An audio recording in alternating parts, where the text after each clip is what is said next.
Up next on Art Rocks, nationally acclaimed entertainer Nick Cave is in Shreveport getting ready to sweep people off their feet. Nick Cave is here to show our own arts community how you have a meaningful dialogue in the way that only arts can do. We'll meet an artist whose work is driven by multiculturalism and international travel.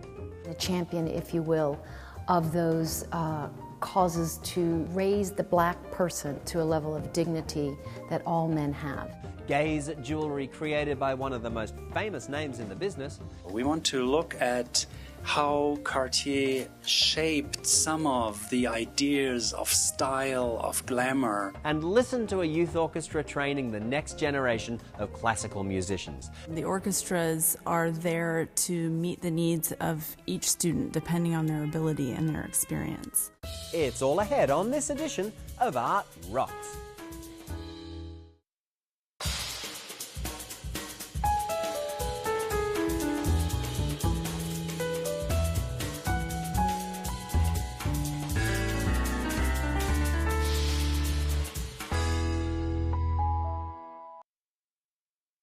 Art Rocks is made possible by the Foundation for Excellence in Louisiana Public Broadcasting and by viewers like you.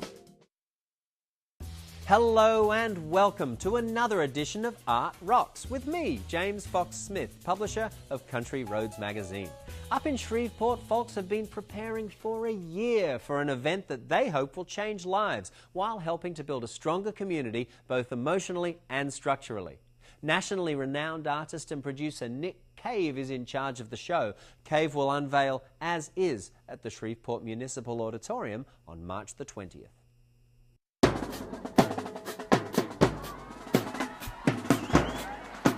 Nick Cave knows as well as anyone how to grab an audience's attention with amazing sound suits, as he calls them, that are out of this world, and dances that are nothing short of phenomenal.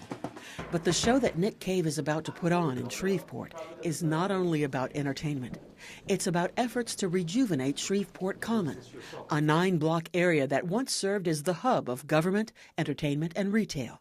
The region was largely abandoned a few decades ago.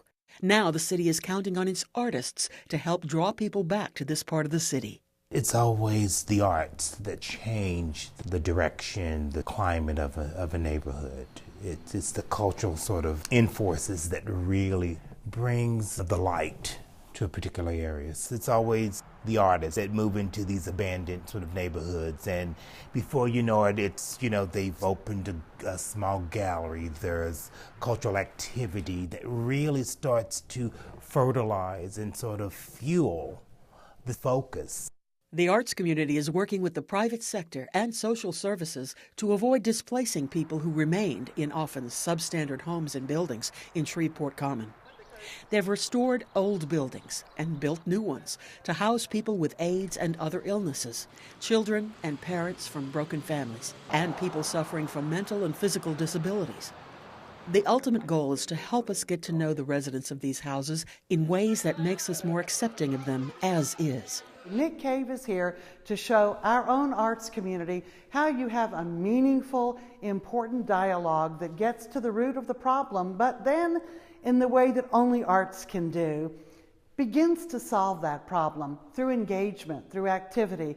A big part of the artists getting to know the residents in the social services homes has been through weekly, sometimes daily, beading sessions. They've been making these large quilts that will be part of Nick Cave's show.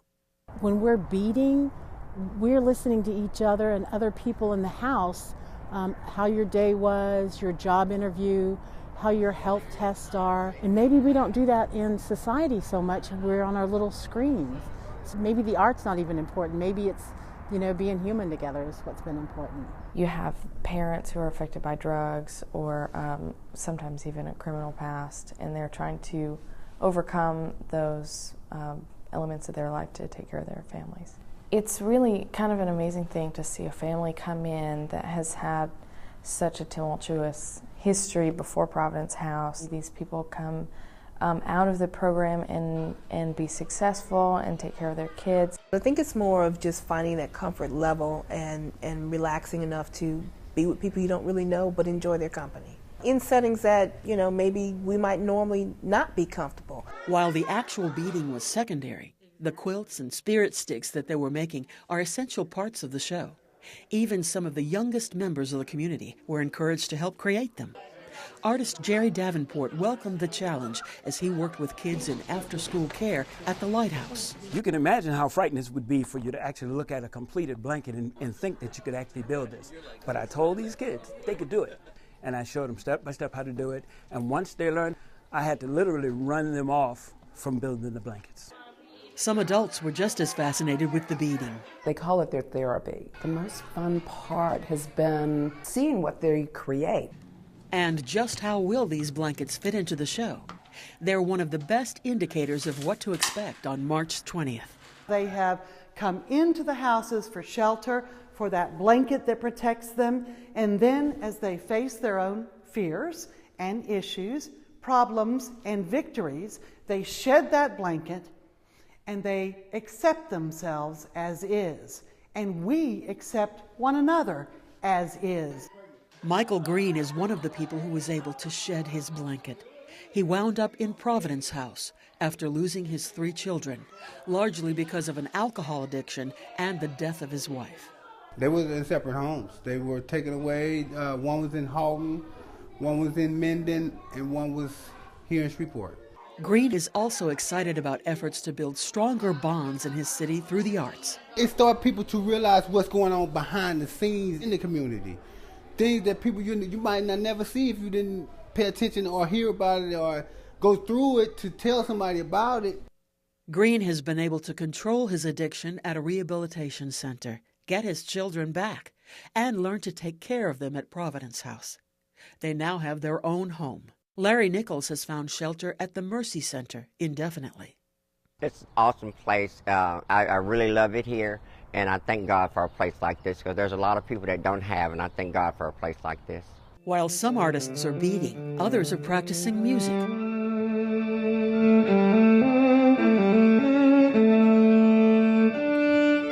And of course there are the dancers who are learning their steps and how to get comfortable in Nick Cave's famous sound suits. You know, the sound suits, you know, it hides our identity, it hides our race, it hides our class. So we're forced to look at something without judgment. And so it's really, you know, how do we look at something that's different? Cave's special projects manager summed up what he hopes people will gain from the experience. So my goal is that all the energy that went into making these beaded strands, making the blankets, making the sound suits, composing brand new music, developing unique video in response to the movement and the subject matter, that when we all leave, that all of that energy is literally left on that performance floor. That energy will make them remember what this is about, and I hope make the goals actually happen. And if they don't happen immediately, they're in the body, right? Something's going to happen. Cave promises to put on quite an extravaganza in North Louisiana, and it's a show you don't want to miss. Now, no matter where you live in Louisiana, opportunities to connect with the arts are everywhere, if only you know where to look. So here's a list of some of the goings-on in the arts around the state.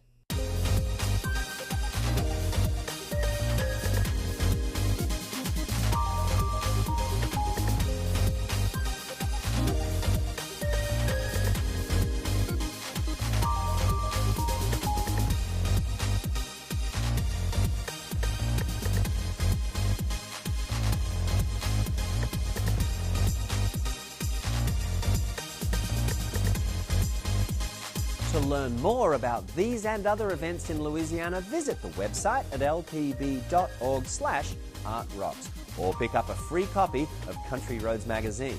LPB's Art Rocks website also features an archive of previous episodes, so to see any segment again, just log on to lpb.org. The Alfreda Lam retrospective at Boston College takes visitors inside the mind of the Cuban-born artist whose eclectic body of work draws inspiration from his multicultural heritage, world travels, and the artistic movements of his time. Let's take a look. Simply put, it's staggering. From beginning to end, the career of Cuban-born artist Alfreda Lam was robust, vigorous, and wildly disparate. He traveled the world and hailed the works of the greats and steeped himself in the cultures that moved him. He's difficult to categorize. He's a complex man. With an equally complex beginning, says curator Elizabeth Goizueta, who spent 10 years assembling this Lam retrospective at Boston College's McMullen Museum of Art. Born in 1902, Lam immediately had 4 continents in his blood. I don't think he had any choice but to remain open as an African, Spanish, Chinese man born in the Caribbean. His godmother was a Santera priestess. His mother was a devout Roman Catholic. That was his normalcy. And I think that he kind of had a quest and a hunger for that and continued to explore that. Starting in Spain, where he studied at the Prado and was spellbound by the Surrealists. I don't think he had an agenda per se. I think he became involved emotionally and intellectually with different movements, and from that emotion he painted. The Spanish Civil War forced Lam to Paris in the 1930s, putting him in close proximity to the artist he held above all others. In an interview he says, seeing Picasso's work was much like a pervasion of the spirit. It just kind of infused him with inspiration. By the late 1930s, Lam had what he'd yearned for, a letter of introduction to Picasso. And Picasso puts his arm around him and says, "You remind me of somebody I knew long ago, me." So, it's classic, quintessential Picasso. But I think that endorsement gave Lam the ability and the power to continue to explore these motifs that he was very interested in exploring. And as a black man, it gave him more credibility even than Picasso. Did he struggle with race and his own identity? Before 1941, he never experienced racism, either in Spain or France. It was upon his return to Cuba that he became very familiar with the negritude movement and a champion, if you will, of those causes to raise the black person to a level of dignity that all men have. It was World War II which had forced Lam back to Cuba and then on to New York, where he took up with the abstract expressionists. He was, Goizueta says, a sponge. What is so extraordinary about his work is he doesn't get stagnated in one particular period, but yet he's always compelled to move forward and to look at the next period. For the next 40 years, until his death in 1982, Lam continued to push himself, to explore. But as much as he thirsted for artist circles, more than anything, Lam identified with poets. He says that himself. He would have liked to have been a poet, but he says, I think painting can be just as eloquent. It's more as if you would approach poetry with a very open mind and to try to absorb what he is trying to tell the viewer. Perhaps for his insatiable quest for the new, Lam has long been beyond the full grasp of critics. But thanks to the McMullen Show and upcoming European ones, that is all about to change. There is a shift. Lam has, in the past, been maybe pigeonholed as a surrealist or as a Latin Americanist, but I think now he is truly staking his claim as one of the great modernists of the 20th century. As you see here.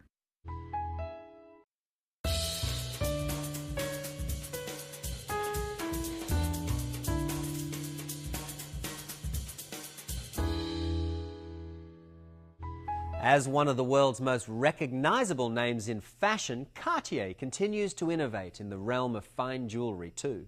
An exhibit at the Denver Art Museum in Colorado focuses on the craftsmanship that made the company an icon during its first 75 years in the business. As we're about to see, the beauty really is all in the details. The gallery has been transformed into a wonderful and colorful jewelry box. This selection includes items which have probably never been shown to the public before Denver. It's magic. I think brilliant is a step to look closer, look deeper at 20th century design, to see how art and design can shape our history. This exhibition is about Cartier, a family firm that was founded in the 19th century and continues to today. The Cartier brothers were named Louis, Pierre, and Jacques Cartier, and they were actually the third generation of their family to work in this firm. The firm was founded by their grandfather, it was continued by their father, and then the three brothers took over beginning at the very end of the 19th century. Each of the three Cartier brothers had some familiarity with design and some proficiency, but they were really not the designers per se. They were the ones who set the look for the company's product and then approved the designs that were created by specialized designers in Paris and in London and in New York. Our focus is on jewelry and decorative objects made between 1900 and 1975.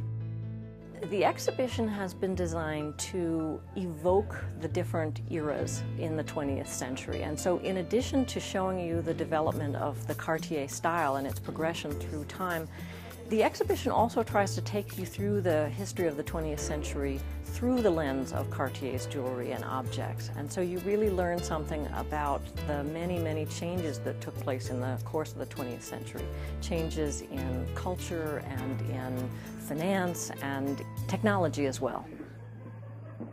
We want to look at how Cartier shaped some of the ideas of style, of glamour, and we want to look at craftsmanship. There's always this aspect of how is something made. It's so small, it's so meticulous, and it's so gorgeously done. About 2/3 of the way through the exhibition, you're going to find our workshop area.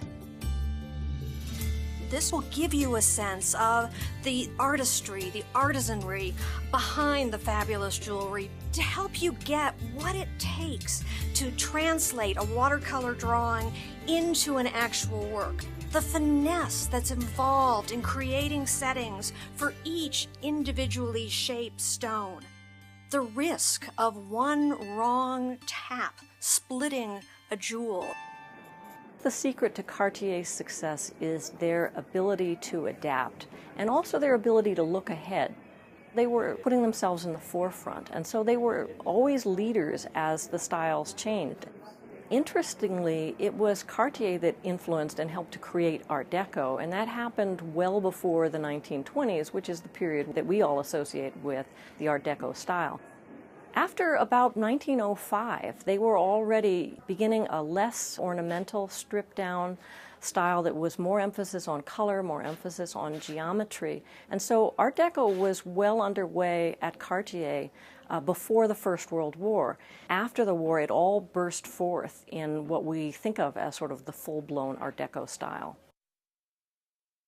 The determining factor in a jeweler's success was their reputation for design and the influence of their clientele. And so in early days, Cartier very carefully cultivated some influential people, such as Edward VII of England and his wife Alexandra. By the middle of the 20th century, Cartier already had so much prestige that they didn't have to make great efforts to attract movie stars. Behind jewelry or beyond jewelry, there was another dimension, which was a human dimension, a social dimension, an historical dimension. Every piece of jewelry has been conceived to show what you want to state about you, but also it's a mark of important moments in your life. And that's a link between humans and jewelry, and how jewelry at each time shows a kind of behavior, a kind of culture that was present at that time when the jewelry was created and worn. Art says a lot about a culture, a civilization, about people. It reflects the time of its creation, but it still keeps value for the following years and hopefully forever. One of the things I would like people to take away from this exhibition is an awareness of the real breadth of Cartier's production in the 20th century. People may be aware that Cartier made beautiful women's jewelry. Maybe they don't realize the wonderful range of decorative arts objects. This exhibition is about beauty, but also it's full of information. So at the end of the exhibition, not only you're pleased with what you saw, but also you're enriched with a lot of new information about what jewelry is about. Whether we can afford it or not, it is always a joy to ogle beautiful jewellery, because after all, dreaming is free. Time now for our Louisiana treasure. Just west of New Orleans, the recently opened Whitney Museum pulls no punches with its hard-eyed exploration of slavery in America, interpreted through stark, beautiful works of art. The Whitney is unlike any other museum in the nation. Museum curators explain that its mission is to get people to really envision the lives of slaves and memorialize the experiences of forced labor. Real estate developer John Cummings opened the Whitney Museum in April of 2014 on a 250-acre plot in the town of Wallace, less than an hour's drive from New Orleans. Perhaps the most imposing features on the grounds are the black marble walls containing the names of slaves who toiled on plantations throughout Louisiana. The Field of Angels consists of walls with the names of more than 2,000 infants and children who died before their third birthday. Statues of slaves are in the church. Cummings has invested more than $10 million in trying to create a very real interpretation of what life was like before African Americans gained their freedom. Visitors at the Whitney can access more than 2,500 slave narratives. Curators have gone through more than 4,000 narratives to determine how to best depict life on an operating plantation before the Civil War. We've used the Whitney Plantation as a lens to talk about slavery in South Louisiana and slavery in the South more broadly. But we ask visitors to spend a lot of time thinking about the conditions of slavery in ways that are very different from a traditional plantation tour. There are a lot of people in this country for whom this is part of their own lineage, either as their ancestors had been enslaved in this country or their ancestors had held slaves in this country. And we've had people on both sides of that equation come here and do some real reflecting. We discovered that in our first few weeks of opening. Basic information about slavery that people didn't know. Numbers, they don't know numbers. A figure that I give people that really astounds the visitors is that of all of the traffic across the Atlantic until 1807, 4 out of 5 of those people came from Africa in chains. The Atlantic magazine gave Whitney owner John Cummings the opportunity to talk extensively about the reasoning behind the museum in a video available online. Hundreds of thousands of people worldwide have watched it, so maybe you can too. Finally, in Florida, the Tampa Metropolitan Youth Orchestra harnesses the educational power of music by providing students with a quality performing arts education. So let's look and listen as this bold young ensemble combines an inventive approach with hard work and good fun to carry an appreciation for classical music to future generations. Vocal or instrument sounds combined in such a way as to produce beauty of form, harmony, and expression of emotion. To enroll in TMYO is first and foremost a lot of fun. The way we make music at TMYO, fun comes from really working very hard to accomplish the highest standard we possibly can. We love to have a good time, we love to laugh, but more importantly, we love to make music together, and that is a very intensive experience. The orchestras are held at a very high standard at their level. TMYO is a youth orchestra training program that offers orchestra training to students age 6 through 21. They're invited to audition each year, and we place them in an orchestra based on their ability and their experience. So we have 4 orchestras. The orchestras are there to meet the needs of each student depending on their ability and their experience. We also train students in chamber music. We work with students on their audition skills. Basically, they're learning how to become classical musicians. Dr. Wiedrich, our artistic director, is highly recognized as an orchestral conductor and clinician all over the country. And we're blessed with great conductors. My conducting staff is superb in every way. They're recognized as such. They're wonderful people who care. When someone comes in to the program, they can expect not only to have a lot of fun, but to grow as people, to grow as musicians, and more importantly, to take something valuable, that a memory or an experience into later life that I guarantee will inspire them, because I hear it from alumni all the time. We've got wonderful facilities like the one we're in right here. We're actually in the USF concert hall. We have access to instrumental rehearsal halls and other rooms for sectional coaching and chamber music. What makes TMYO really special is every kid brings in their own unique experience. Some have played in all states since they were in 7th grade, and some are coming for their first experience as an orchestral musician. Everybody's equal. And what happens is there actually is a kind of a family atmosphere. It grows together. TMYO has developed me as a musician in ways that I could never have expected, because I have been so fortunate to work with incredible directors such as Dr. Wiedrich himself, and I've learned so much from him, and I go back to my orchestra at school and I tell them everything that I learn here. It's very important that people remember, whether they be musicians or not, that we cannot get along without doctors. In the medical field, we rely on doctors for our physical well-being. We rely on them for advice and treatment. Well, what doctors and medicine do for the body, music and art does for the soul. And the soul is just as important, just more intangible.